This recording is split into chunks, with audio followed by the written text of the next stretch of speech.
Welcome to The Square. My name is Dan MPC and I'll be the moderator for this evening. Last week during our maiden show, we took a continental approach to issues as we discussed the African Union new reforms under the leadership of the new chair of the African Union, His Excellency President Paul Kagame. Tonight we're taking a more local direction as we discuss events that have been happening in Rwanda, specifically the 15th National Annual Retreat. What were some of the key resolutions that were taken? What new challenges have we set for ourselves as a country to reach? This and more is what we'll be agreeing and disagreeing to on The Square. I'm joined as always by my lovely co-hosts. On my right is Charles. Charles, welcome to The Square. Good evening and thank you, Diana. Verna Namata is also part of The Square. It's a privilege, thank you. And Ephraim Ramende is also part of The Square. So this, ladies and gentlemen, is The Square.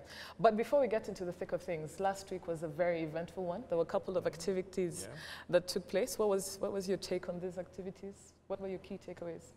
I remember Miss Rwanda. You remember Miss Rwanda? Of course. That's it. No, obviously. Did you attend it? Did you actually go? No, unfortunately. Did you watch it from your TV? I watched it on Twitter. Yeah, I watched it on Twitter as well. Yeah, but I was a bit busy, but I got a chance to glimpse a couple of Miss Rwanda always entertains us.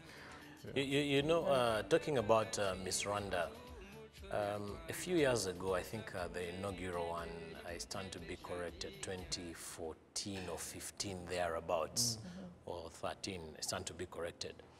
I had the privilege of hosting Miss Rwanda. And for those of you who didn't know, I actually did. Wow.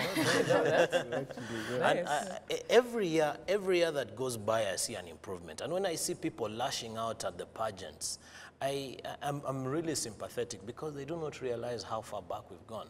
You know, when at that time, I remember how tough it was to go backstage and actually encourage these girls and tell them you can do it, you can actually walk, you can actually hold a mic and talk to many people. And today to see that they even actually go through regional auditions that end up into a national pageant, it's very impressive. So I think the stick that the public has against these girls should be more lenient. I think this year, not to dwell on Miss Rwanda because that's not our topic for today, but I think this year the last shot I saw was at Koje Bank. Oh, yeah. Yes. The advertising, hogging the advertising space. Yeah. Berna, how was your week? I'm definitely taking a whole different view of Miss Rwanda. My personal view is in 2018, in Rwanda, we shouldn't be having beauty pageants. Now, That's I know extreme. that, yes, I know that the organizers try to sanitize it with brain and culture, but if you take a critical look at the event, it's actually not as culture or as brainy, you know. And the reason I say that is because you still have people that are, you know, young girls that are judged on largely how they look like. And for me, I have a problem with that. And when you talk about culture, I don't see anything cultural apart from saying, oh, we have the art behind and we have, you know, a few performances. What is actually culture about that event? Anyway, that's a topic for another day. That's a topic for another day. Yeah, definitely topic for another day. My week was not about Miss Rwanda. I think my week was, one of the highlights of my week was the closure of 700 churches. And I'm told the count is still on. I think those are few. You think more churches should be? Yeah. So, Really? so some of these, especially the born-again churches, they are on the edge of notorious. And, especially the noise pollution from churches. This is something we need to, you know, you come and close down a bar that is in a residential area, I understand. But churches, they're a bit lenient. I think authorities are lenient with churches that really inconvenience, you know, residents. I think for me, what is more interesting about this whole church closure, well, I'm a Christian, I'm a Catholic, just so that I declare. I feel that, one, it's a good move that we have governments actually taking the lead in this because issues of faith are very, very difficult to regulate. And we haven't forgotten our history with the church as a country. So I think we shouldn't wait that, things get out of hand. So it is good that, you send signals, to these churches and say, hey, we are actually monitoring what's going on. I say this as well as a Christian. I'm actually Pentecostal. But it's because the role of the church in society has not been clearly defined. And what that does is it leaves a lot of room for people who have other intentions to come in and masqueraders. Exactly, and say we are churches, but at the end of the day, for them, they're just targeting some money-making outfits. Exactly, because it's not taxed. We'll discuss that another time. Yeah. We're here today to discuss about the 15th annual leadership retreat that was recently concluded. And as we get into the thick of things, I'd like to start by asking you, Ephraim, a specific question. And I would like to go back to the 14th annual leadership retreat last year, that out of the 26 resolutions, I want to focus on the 6th one that stated boosting local industries in a bid to reduce imports and increase exports and promote made in Rwanda products. As you know, this ties in with the East African community's ban on second-hand clothing in a bid to revive our textile manufacturing industries. So we've been discussing Made in Rwanda campaign for a couple of years now, since its inception, as well as the EAC ban. But I'd like to just ask you, in light of all this, what is your take on the latest threats, against us banning second-hand clothes? Recently concluded East African Community Heads of State Summit that happened in Kampala. The US was threatening these countries in East Africa based on the fact that they were saying we are actually violating trade agreements. What's your take on this? You remember last week we talked about the AU reform? Yes. And I mentioned something, and probably I said it in passing. I said that as much as we're talking about reforms or reforming our governance structures and our governments, I also talked about we need to reform our private sector, that some of these companies that are playing in our markets are foreign companies. I genuinely believe that this particular move by our governments is part of that. It's actually a push. They're trying to push, again, that boost for local industries. They're trying to push the private sector to that point where they can be self-sustaining and they can actually be self-regenerating. So now, when you think about it, and I'll go into the details a little further, but when you think about it, it may sound like I'm anti-foreign business. I do believe in globalization. But when people use trade as a tool for political acrobatics, in this case, then that's when it starts to become, it misses the point. If you're to look at the statistics, apparently only Kenya, out of all East African member states, benefited from AGOA. And the amount of clothes that we import into the region, I think, was 100 million a couple of years back, and in 2014, it's now at about 300 million. 300, yeah. From 2000 and in the last, basically, decade plus. Exactly. Yeah. In just 10 years, it has increased by 300%. Jobs in Kenya. The textiles industry used to employ over 500,000 Kenyans. Now it only employs about 20,000. 20,000. And the question is, if we had capacity then, why don't we have capacity now? I mean, I think 10% of our 10% of the world's cotton comes from the African continent.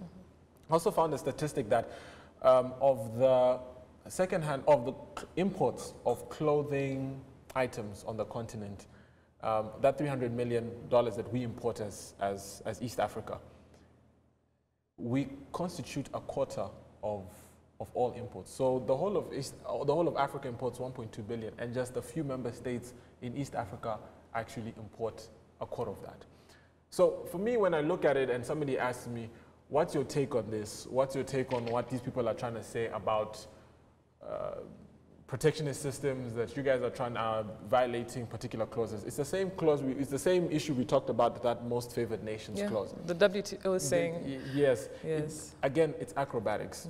In this case, the US is coming and saying you guys are violating AGOA, but truthfully, we have not benefited from exporting to the US. So at the end of the day, we found compromise. And I think that is the whole idea of globalization, is that you're not just going to sit and allow somebody come and dictate the terms. Exactly, but you're still going to work with them. So what we said is that, okay, we're not going to ban the importation, we're just going to add a tax. Now, there's also the flip side where people are like, but then that makes it unaffordable for the average man. And I mean, that's a question we could debate, because if we have the raw material, we have the cotton, what's driving the cost of production? Because in the textiles industry, you find just alone, it's mainly labor, and mainly labor actually is your largest cost. So you find if you have the raw material and you have the labor locally, why should it be more expensive? You know, the vision behind our leaders who actually want to ban the second-hand clothes is because we want to go back to a reality where we actually produced our own clothes. You know, the dignity, the indignity actually of wearing second-hand clothes is something that we want to end now. It's very difficult, I'm very sure, in implementation. But when you just to mention something on that, you know, there was a running joke that was happening on Twitter where you would find people wearing T-shirts with, so like you'd find somebody in church wearing a T-shirt that is very provocative. I love beer. And people were laughing, saying, you know, these people are just buying T-shirts that come secondhand and throw them on, and they don't know what's. And it's truthfully, there is that aspect of dignity that needs to be addressed. Like, are we going to truly accept that we are second, I can say this, that we are second-class citizens, that we are comfortable with wearing second-hand clothes. I know there was a time when second-hand clothes were brought and given to people for free. For free. That's a completely different story. Where you now start to ask people to pay for them, and you're giving somebody $300 million instead of that being given to a local industry that's still going to employ that person who's buying that second-hand clothes, then there's a disconnect that needs to be addressed, and which I love. Our policymakers have taken that step to push us, the private sector, to the point where we have to become self-sufficient and find a way to compete with these. And it's a cushy investment. The charity, this second-hand clothes in countries in the US, the UK, the money they actually make in exporting second-hand clothes. Because the clothes are given for free. It's a lot of money. You know, the clothes are given for free. Yes. So the clothes are collected by the Salvation Armies and all these. So people literally just have like a T-shirt I haven't worn in a while, and they take it there. So the cost of our products are zero. The only thing they have to worry about is transportation, which is levied onto the price. So normally they'll give you the price per kilo, then and they claim, no, we have to wash it and repackage it, but really. So you find that it's such a lucrative business for them. I'm sure of that $300 million, 250 million of it is profit. Yeah, of course. Well, just one point on linking dignity with the second-hand clothes, and where the ban really made a lot of sense, is the fact that Rwanda took a very tough stance on completely banning second-hand underclothing. I think that was really a massive step in the right direction. And it's a mindset. You need to change a mind. There has to be a mindset shift. Absolutely. People need to know, like, just again, like you said, underwear should not be something you wear secondhand. Yes. How do you feel right as an individual knowing that you're doing that? I think the issue that hasn't been tackled is locally. What are you doing as these bans are being implemented? Because you know, you raised the issue of the cost, how affordable are the new clothes? And part of that is in terms of local production. Are you producing what is competitive? You know, if I'm a Muturaji and I have to go and buy a new shirt or a new dress, would it be competitive?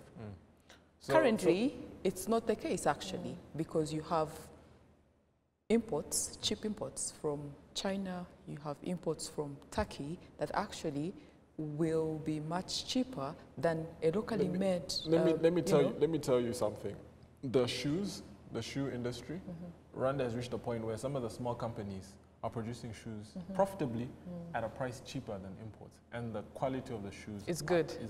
I think that's the spirit. That's the start. And that's also the start. That has to be, yes, and it has to be on a massive scale, because otherwise you will be producing just for the elite, and yet we need to have these products, you know, sort of massive, so that any ordinary person can actually afford them.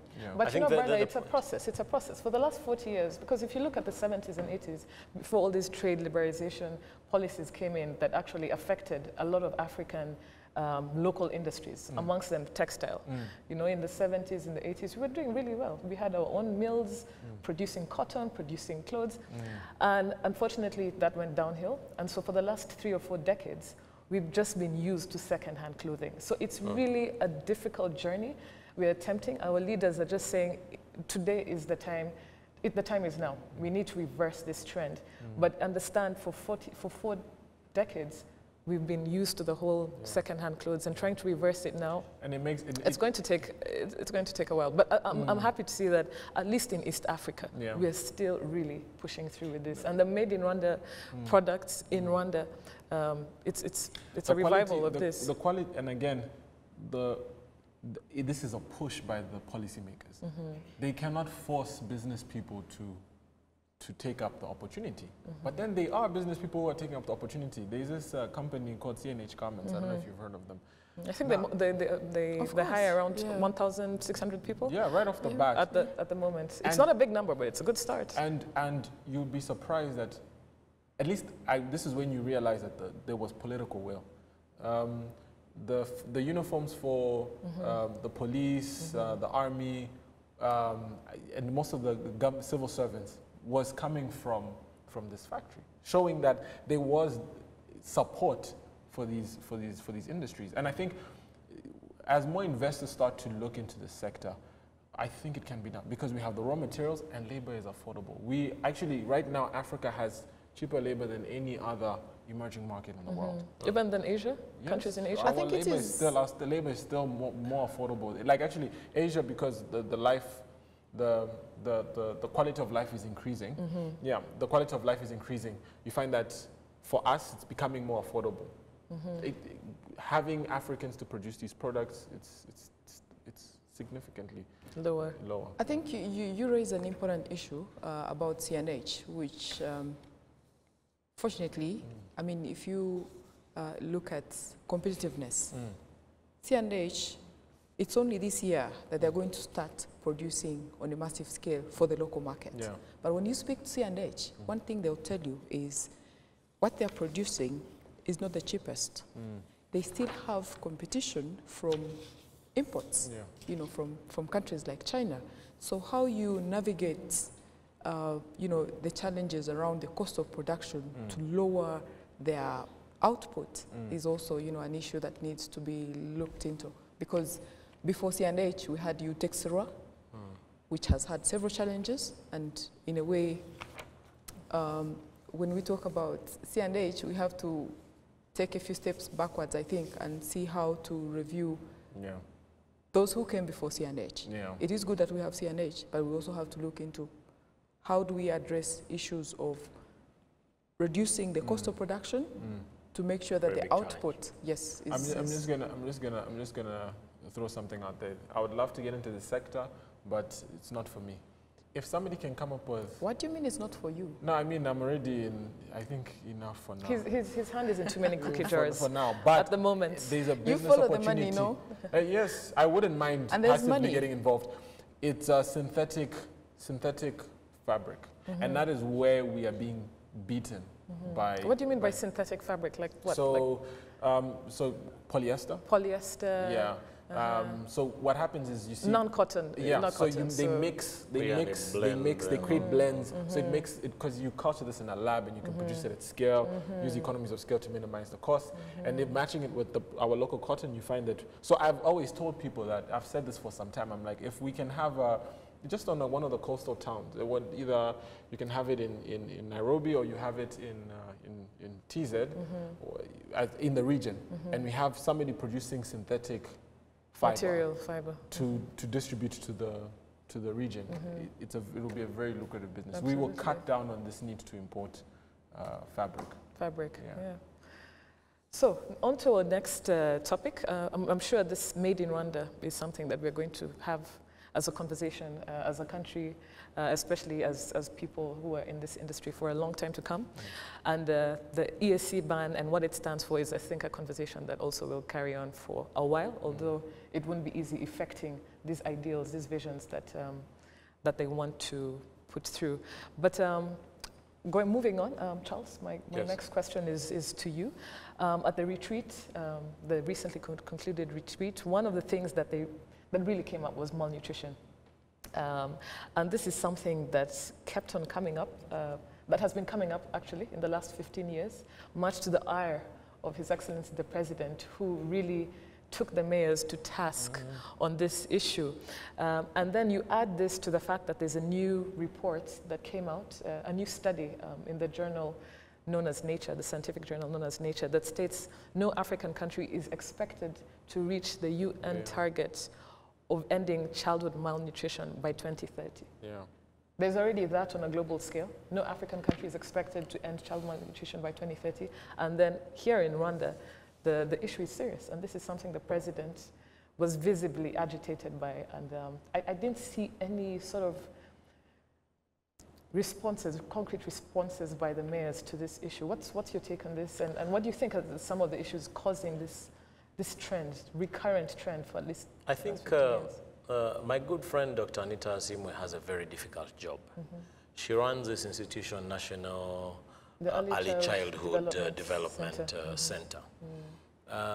It's going to be really, I'm sure it is an uphill task for her, and it's going to continue being an uphill one. But the bigger problem really that I got from the retreat and from the president's reaction and from the reactions of the others was and the Prime Minister really emphasized it, is this thing of cooking figures. Yeah. Making up stats. Yeah, making up statistics.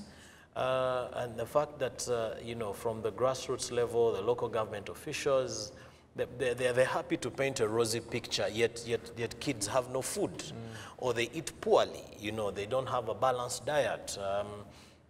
The MPs gave statistics of how they go down on their field visits, and they find that that children actually do not have what to eat. And for that to happen, and I think that the other example that was given was that even however much we have the center, the National Early Childhood Development Center, I think that's what it's called, at the end of the day, there's a very strong responsibility that lies within the families. And that's where actually the concentration should be. Because that child, even if at the village level, at the sector level, at the cell level, they'll provide X amount of money in their budgets to tackle malnutrition.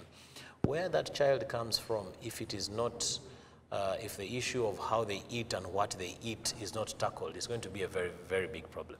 But that said, let me just come back to the issue of the frustrations. And this, you know, you said the president was frustrated with the malnutrition coming over and over again. It is directly linked to institutional coordination, because you do not see, and the president did dwell quite a lot on this, as regards to whether one institution, picking for example, the Ministry of Public Service, just for example's sake, whether they have a direct correlation with the Ministry of Education, to know that X number of graduates are churned out of the education system and X number of people are sent into retirement, you know, and how that correlates. The lack of institutional coordination, and it makes you feel, you know, where are we going? Is everyone pulling and shoving in their own direction? And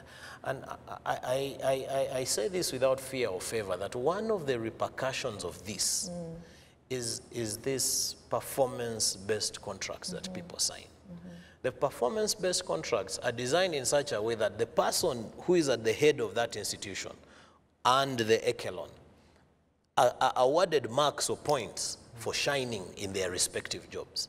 Now, they will shine in their respective jobs at the detriment of others, yet they are all working in the same system. And I think Rwanda, we are known for tackling things head on. When we realized that there was a malnutrition problem, the center was set up to tackle it, and we expect the results will come up. whether we need to set up a national institute of institutional coordination. That's another story. We need to have a system of accountability. Yes, yes. But it is a very, very big problem, because you will actually go to Revenue Authority. Do you know, at Rwanda Revenue Authority, the staff work on targets, and they get bonuses. They hit their targets, they collect X number of X billions of francs. They've surpassed their targets, and then the staff get bonuses. Now, whether getting those bonuses is going to be at the pain of closing businesses and making people jobless and kicking people out of the country, they don't care, in as long as they have hit their targets. Everybody for themselves. Yeah, so that everybody for themselves attitude, I was extremely overjoyed that the president, you know, dwelled so much on it. I am optimistic with a bit of reservation, because this is not the first time it's coming up. He did say it is becoming a song. I want to see what is going to come out of it, but it's an issue of major concern. Diana, Yes. if I may just make one comment on malnutrition, I think we also have to take a broader view of what causes malnutrition, because in most cases, when you look at areas where there's malnutrition, you have high fertility rates and poverty. So there's a correlation between poverty and high fertility rates. So if you're dealing with malnutrition, in my view, it's not just about food. It's about, if it's a home, how many children are in that home, and do they have food for everyone? So we have to find a way of, one, addressing the root causes, because if, for instance, we have better educated women having less children, you will have less cases of malnutrition. There's a direct link between that, by the way. Yes, yes. Educated women, less children, and just healthier households. Absolutely. Proven. So if we invest, for instance, in improving the livelihoods of rural women, ensuring that these women at least have a basic understanding of their health. You know, it is important that you feed properly if you're pregnant. And if you're pregnant, once you give birth, give it a bit of maybe 2 years before you have your next child. I'm sure that eventually you will address malnutrition. Why do I think like that? Because this will give time to this mother to focus on one child. But in most cases, when you go to rural areas, you find that this woman has a baby and the other one is maybe not even a year, a few months old.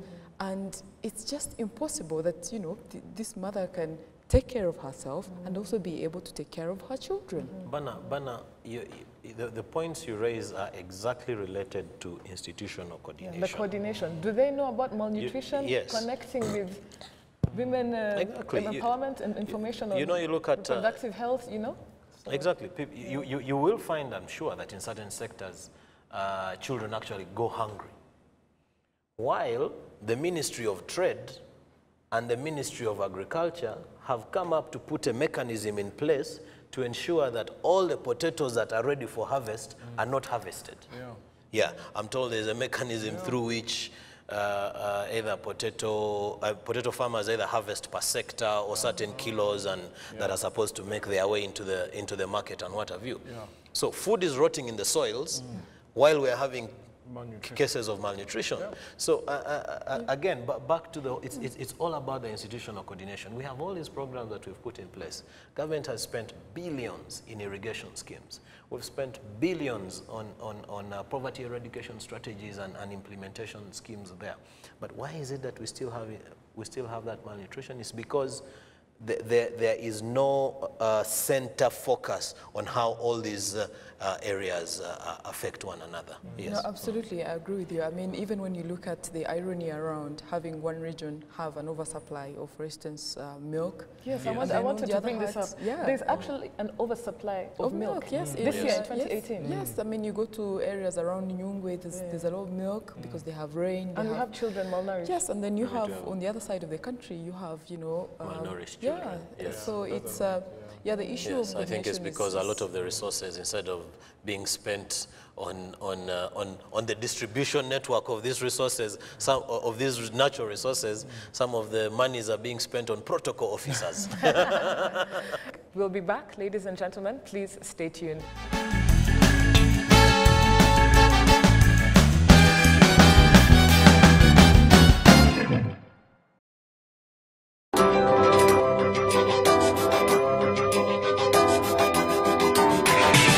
Many people have been asking what we have been up to.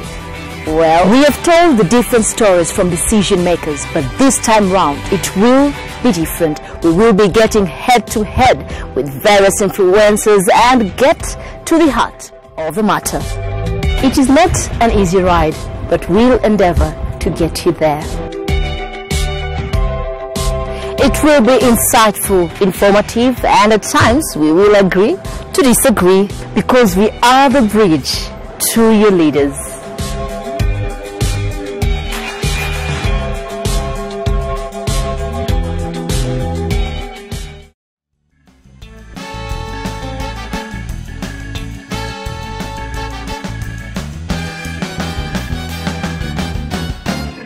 Welcome back to The Square. Tonight, as you know, we are here discussing the National Leadership Retreat, the 15th Annual National Leadership Retreat that was recently concluded. My question is to you, Bryna. You had the privilege of attending the retreat. One day. Not even one day, the opening. Just the opening.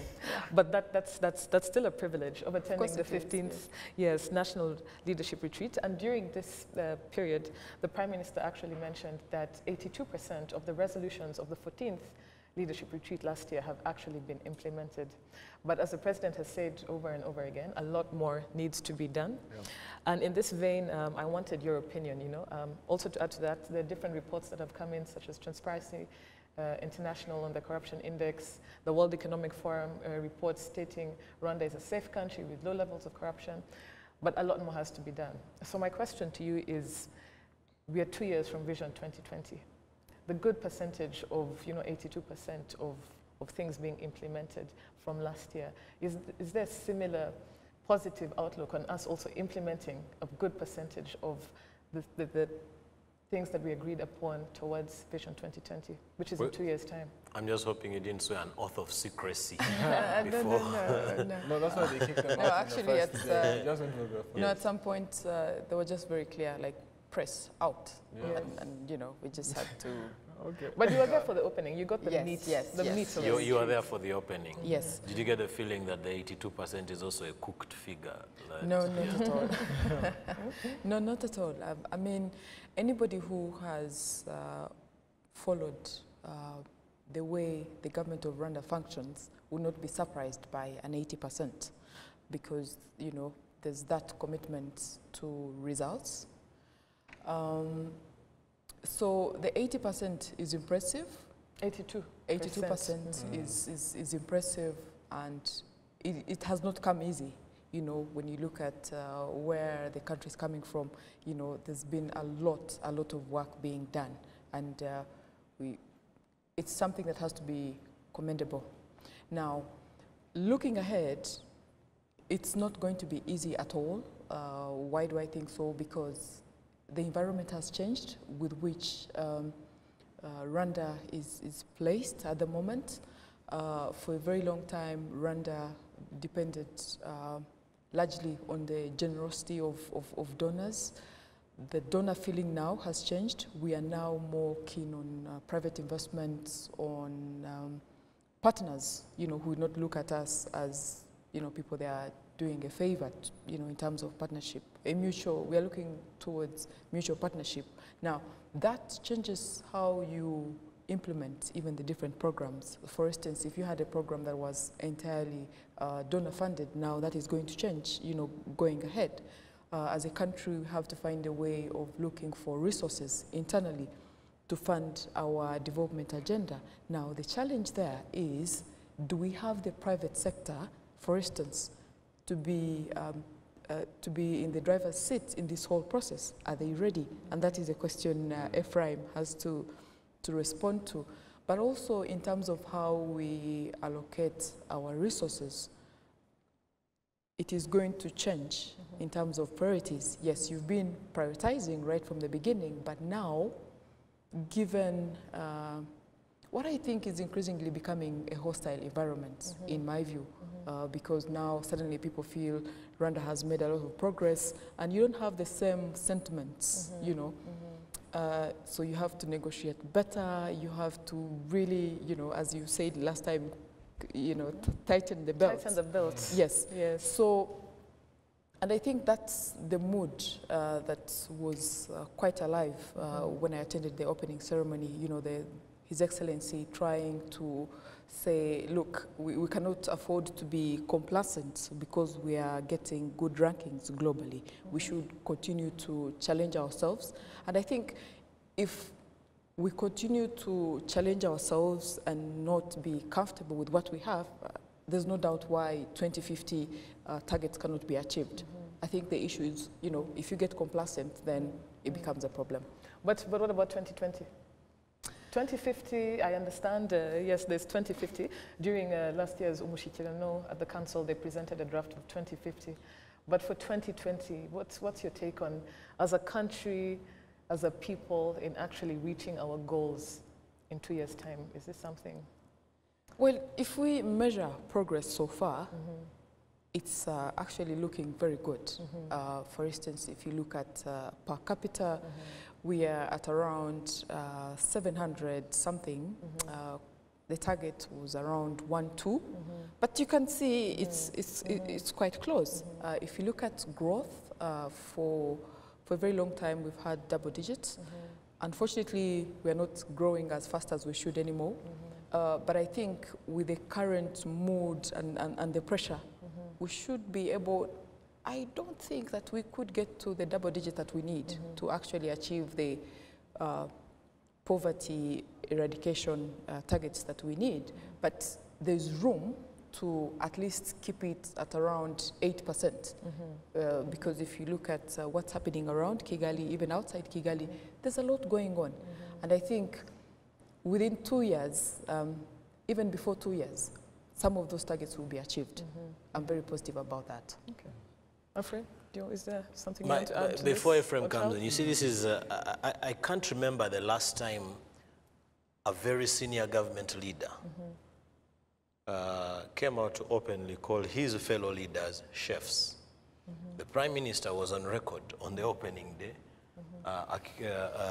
saying people actually cook figures. So we have leaders who are very good chefs. Yeah.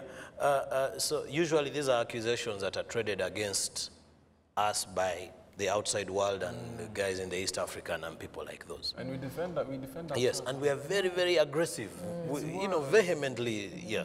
So, Bana, I like your optimism, but by virtue of the fact that we have started our own self-assessment and actually agreeing that we have a problem, you know, that's the best way to get cured of that problem, when you actually admit that you have the problem. So by virtue of the fact that the Prime Minister has said, no, the cooking days have to come to an end.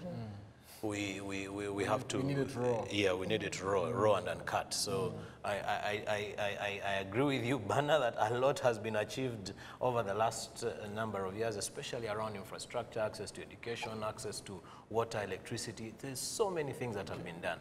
But the statistics, I think, have to be taken with a bit of caution. Now, I was about to even say that, you know, because this is in relation to 2020, which is coming up in 2 years. 2 years, the blink of an eye. You know? And, you know, government, actually everything in life adheres to Newton's first law of physics. I think it's the first. For every action, for every action, there's an opposite and equal reaction. And basically what he said was, in life there are checks and balances. In accounting, we say for every debit there is a credit.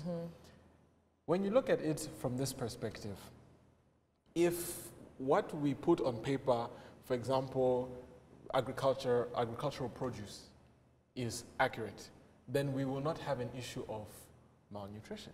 If the statistics we put out for family planning and fertility rates are accurate under the Ministry of Gender and Family Planning, then we wouldn't have issues of education.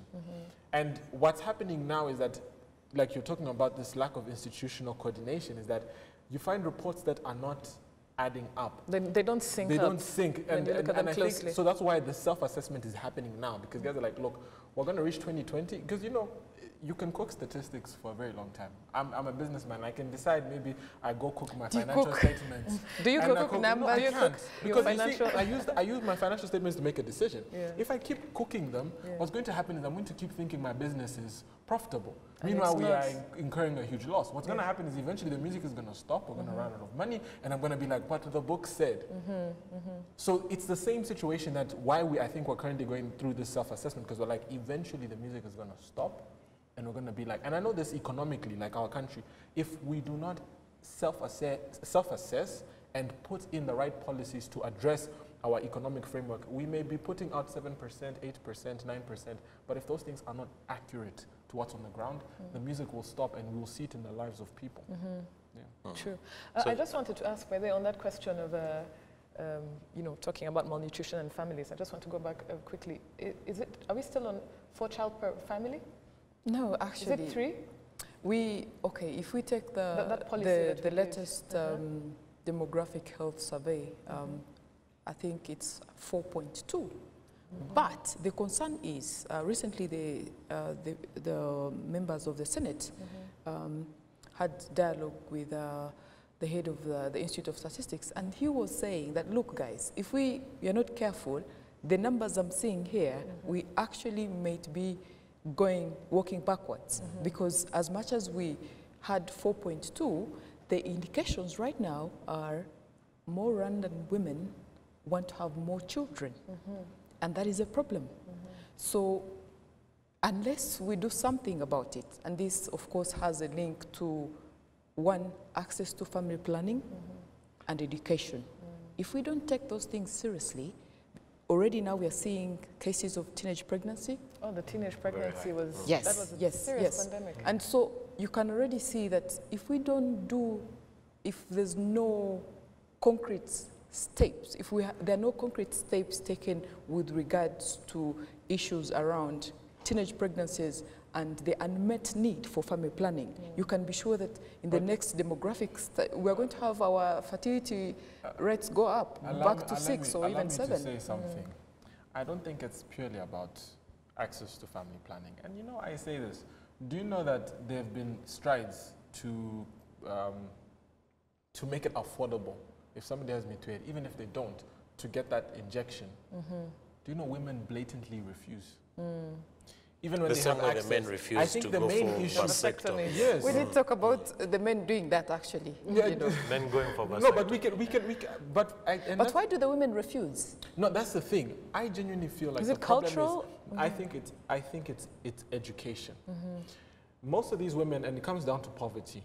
Most of these women are relying on men for their upkeep. So they'll find a guy in their neighborhood or in their village who is probably earning 50K a month. For them, they're earning nothing. Because one, they don't have any, they've not taken the time to develop any particular skill to get a job. So they don't have a sense of agency. Exactly. So what ends up happening is that you find that this lady will go get with this man, obviously, because they have automatically, she believes if I get a child with him, we're married. Then yeah, he has a responsibility to me. But what happens is the guy sees the child, his 50K is not adding up anymore, the guy goes somewhere else. I think it's actually not just one child. If we continue to have vulnerable women, rural women especially, then you cannot talk about family planning. You know, when you raise the issue of women saying no to some of the contraceptives, why are they saying no? Because one, either they've been told lies about the effects, you know, of some of these contraceptives, or their husbands have said no. And so unless you address the issue of empowering rural women to be in charge of their bodies, two, to know what is the right choice in terms of family planning, then it doesn't matter even if you make the family planning available, because you know they will keep shunning it and saying no. Exactly. You know, we're told this will do ABCD, even if it is a myth. Exactly. So it's it quite goes beyond access. I think it's a mindset shift and an education. You need to educate people, get them to that point where they value it. Absolutely. Yeah. Well, we're going to go to our social media feed and listen to what people have been discussing with us on social media, via Twitter specifically. So, as you know, the topic for today has been a review of the 15th Annual Leadership Retreat that recently concluded. And this is a tweet from Christiane Rulinda, whose tweet to us was, "Fighting malnutrition, what's the way forward? How to address this mindset change?" And then we have someone called Didier, whose comment on Twitter to the Square was, "At the retreat, the president has talked about young people with good ideas in government institutions who are being frustrated. What mechanism is there to encourage and protect young innovation in government institutions?" So I think for Christiane, we've really talked about, we've talked about malnutrition, how to address the mindset change. Charles, you brought up institutional coordination, something that is lacking, and I hope this is something that will change. But for the frustration of young people in government institutions, how do you think we can respond to Didier, who asks, what mechanisms are there to encourage and protect young innovation in government institutions? It's a difficult one. It's a tough question. Yeah, it's a I tough personally one, think that there's also a mindset thing in there. The mindset that for you to play a role in the growth of your own life and the growth of your country, that you have to work in government, you know, those days are gone. Bana, you mentioned a very valid point about the role of the private sector, and you know, you can become a star in your own field. You can, you know, we are after all promoting vocational institute and skills and entrepreneurship and what have you. So the whole mind has to be switched that you don't have to work for government to make a change. I think that's the best response, and it's something that needs to be instilled in many of the students while they're going through their educational program. Absolutely, and also I think if we look at some of the initiatives that are already in place. For instance, I know that the ICT ministry is trying to mobilize funding, something called the Innovation Fund. Now, it's taken a bit of time for them to take it off the ground, but I know they are actively looking for money, and this money will be made available to, you know, developers, anybody interested in innovation. So all you have to do is present a project, a concept, and they'll be happy to fund that. That aside, we're already seeing a policy around intellectual property, which is very key in terms of driving innovation. It has to be taken advantage of. You can't get that intellectual property in government. Yes, yes, but at least we have the legislation. So I think the environment is actually quite conducive, especially for young people. So we have to take up the responsibility and sort of not stand back and keep looking out and saying, oh, government, what are you doing, what are you doing? But what are you doing with the, you know, some of the things that are already in place? Yeah. I think just to address, I believe he's asking a question about, in government, we have situations where young people, again, are being frustrated. Now, what does that look like? That looks like we have a lot of young people being appointed to senior positions. And you'll find that somebody who is 50, close to retirement, maybe 10 years, is like, I've been doing this job forever, what is this young person coming to tell me? Now, when you ask me what mechanisms are in place, I wouldn't personally know. But for what it looks like, they have removed room for complacency by those individuals. Those individuals who are like, I'm going to drag my feet because this is how we've always done it, you know. And somebody's coming in and saying, let's move faster. Let us report on time. Let us not cook the books. And somebody's like, no, you need to make sure that the statistics look good. We talked about how, I think His Excellency talked about how people fix roads when they know he's coming. When a young person comes and says, can we have a system where we can evaluate our roads in advance? And people are like, no, that's not how we do it.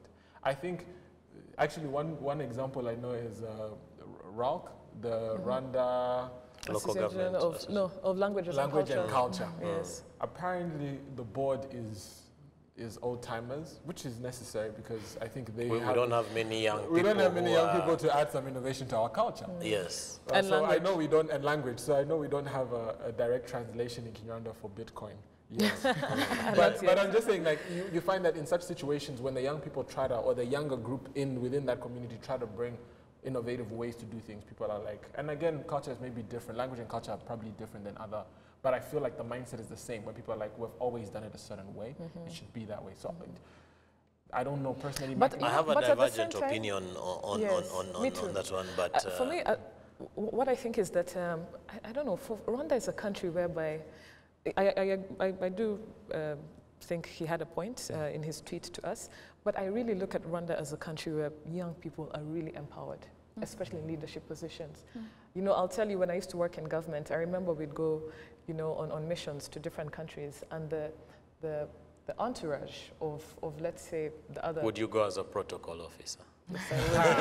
Are you part of the problem?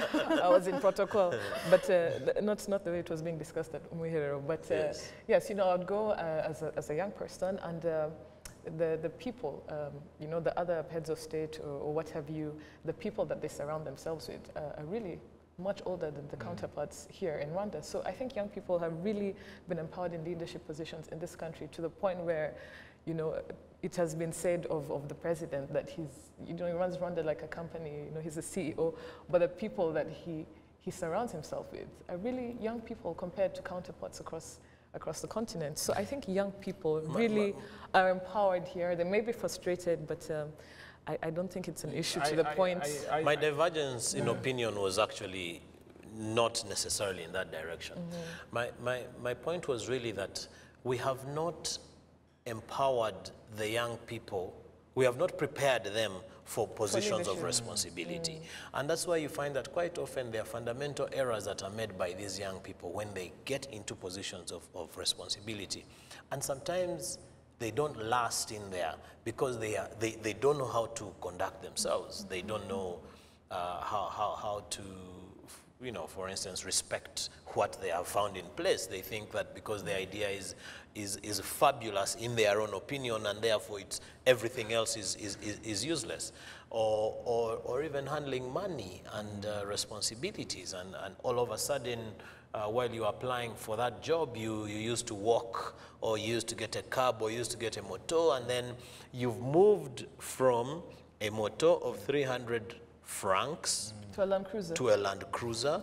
You know, it's a shock. You've moved from your little wooden bench or chair that you have back at home at your parents' home to leather couches and 3 secretaries before they come to you for an appointment. It's a shock.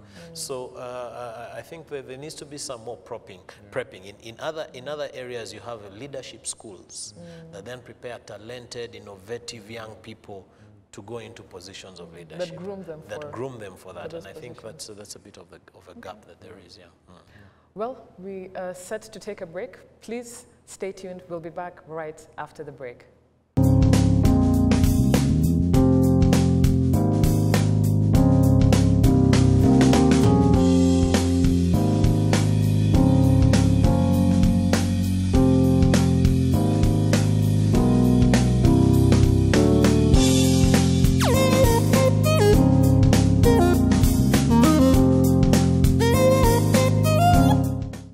Welcome back, and we are now going to head over to a fact box that Ephraim will take us through. Thank you, Diana. So for our fact box today, on the 15th annual leadership retreat, at least 82% of the resolutions from the previous year were implemented. Around malnutrition, which was highlighted, stunting as a result of malnutrition stands at 38% amongst children under the age of 5. In relation to reviving local textile industries, in 2013, UN Comtrade database states that the UK was the second largest exporter of second-hand clothes at $602 million per annum. This was followed by Germany at $505 million and South Korea at $364 million per annum. These exports continue to weaken local textile industries and creating and are creating a cycle of never-ending dependency and short-term gains. The EAC wants to end this trend. Thank you very much, Ephraim. As you can see, this is definitely an issue that shows this is it's good money for these countries that actually export their second-hand clothes to countries on the continent. I had a friend who was growing avocado. Here in Rwanda? Yes, and exporting it. I don't know I don't know about growing, but probably a lot of the avocado he was exporting, he was picking. So basically he was exporting avocado, and he would bring in fourth-hand jeans, pairs of jeans from the US. Not first, not second, not third. No, not first, second, or third. Fourth-hand tattered. So I would weigh and say. So in hindsight, the other day I asked him, Chief, I think you looked very many years ahead of you on a lighter note, because today our sisters actually like wearing threadbare jeans. But just back to a serious note, I think the Americans have been a bigger beneficiary of the AGOA program than we have. My last question to you all, again, just going back to the retreat, the recently concluded retreat.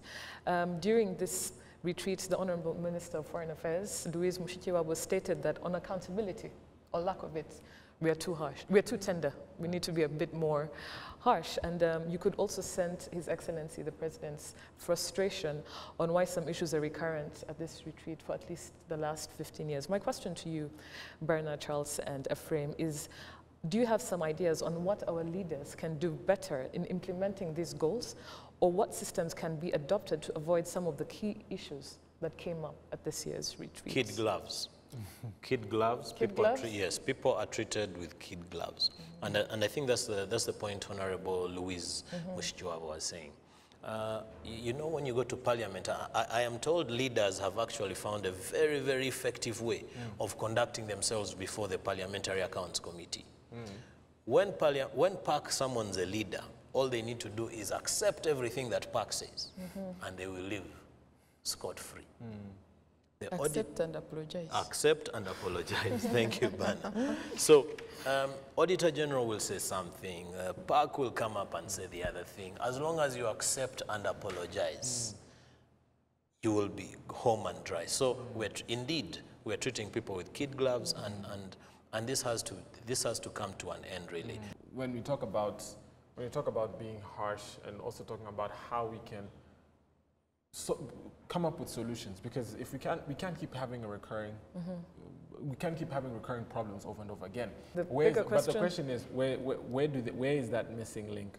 That's the thing, that's the question. Definitely those frameworks are in place. They know there's performance contracts. They know there's a time frame. They know it has to stay relevant to what was agreed upon in the retreats. There's a question that I can't answer myself, like where do we go? I think I know where the problem is. It's actually a good problem. And back to the 82%.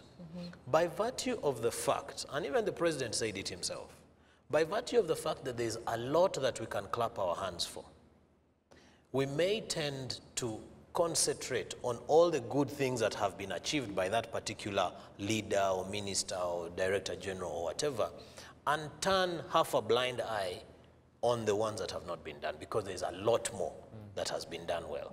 And I think that's where the crux of the matter is. I also think that perhaps we need to have more independent institutions that are kind of doing the oversight. I mean, who checks the police? The police, I think 2 years ago or so, came up with an independent body that actually has oversight over activities of the police, that investigates what the police does and things like that. If we could have stronger institutions having oversight over different institutions, for instance, who does RDB account to? Who is actually monitoring what RDB is doing, who holds RDB to account. So, and if we, have such independent institutions that have oversight to monitor the day-to-day activities and reports, beyond the Auditor General, because what you have with the Auditor General is he presents the financial bit of it. Now you need someone to also look into the day-to-day implementation and you know, keep these institutions on check. That's one. Two, I also feel that our civil society and the media can play a bigger role in this, you know, because currently some of the issues that are raised, for instance, that were raised during the retreat, even the media has not discussed. And so you wonder, as the fourth estate, what are you doing, you know? And yet, these are some of the things as civil society, as media, you should be covering. And shed light on for the sake of the public. I think part of solving the problem is also, you know, having the media, for instance, take an active role and try to find a way of making a contribution in the development process. It's very easy to start and say, oh, government, you're not doing ABCD, but as media, what are you doing? Are you actually going down there and covering the Baturaji and exposing the stories, you know, so that there's a link. If, you know, a mayor is giving, cooking the figures, if you are a reporter and you're on the ground, are you telling the real picture? So it requires a collective effort. Collective effort. And with that, ladies and gentlemen, we've come to the end of tonight's show, The Square. Thank you very much for joining us. Catch us every Wednesday at 9 p.m. on Rwanda Television. Follow us on Twitter, The Square RW, and hashtag The Square RW. Thank you very much, and we look forward to seeing you all next week.